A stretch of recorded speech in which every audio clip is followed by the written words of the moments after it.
13.6 by 2 square, that is minus 13.6 by 4, which would be coming to minus 3.4 electron volt. Again, let's find out the energy of the M shell. Energy of M shell would be again the same thing, minus 13.6 into 1 square divided here, N would be equal to 3, right? So 3 square. So minus 13.6 by 9 would be minus 1.5 electron volt. Alright. So for K it is minus 13.6. For L it is minus 3.4 electron volt. For M it is minus 1.5 electron volt. Let's find out the energy of N.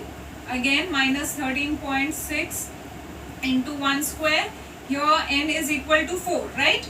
So 4 square, which would be 0.85 electron volt. Okay, and so on. So can you see a pattern? That is, like, as we move away from the center, like with the every increasing energy level, the energies also are increasing. Obviously minus 3.4 would be greater than minus 13.6, and again minus 1.5 is greater than minus 3.4, and again minus 0.85 would be greater than minus 1.5.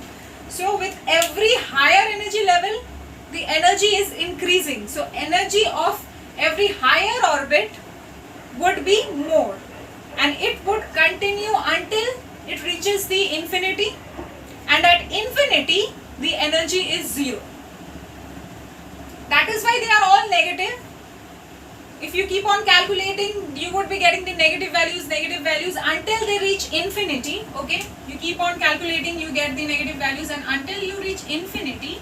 At infinity, energy of the infinite, orbital would be 0 maximum, and as you go more towards the ground state in our shells, the energy would be less. Okay. So basically what happens when any atom is heated, the electrons obviously get excited because they are getting energy. So obviously they will get excited, and when they absorb the energy, because according to one of the postulates of Bohr's atomic model, energy neither loses nor gains electron while revolving in around a particular orbit. So for let's take the K shell. So if any electron is moving in the K shell and it's not losing any energy or gaining any energy, it will continue to revolve around it. But what if it gains energy? It won't remain in the K shell anymore, because the energy of the K shell is what? Minus 13.6.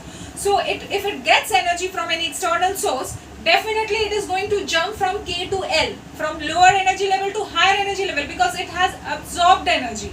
So it won't remain in the K shell anymore. It would jump to L shell. So what is the amount of energy that is required for the electron to jump from K shell to L shell? Simple. I told you, E2 minus E1.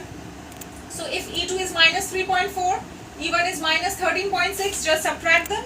You would be getting, let's calculate, minus 3.4 minus 13.6, which would be somewhat around minus 10.2 electron volts. Okay, 10.2 electron volts.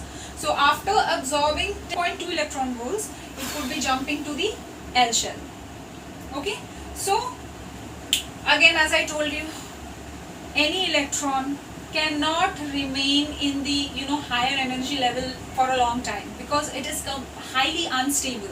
It want to go back to the ground state again.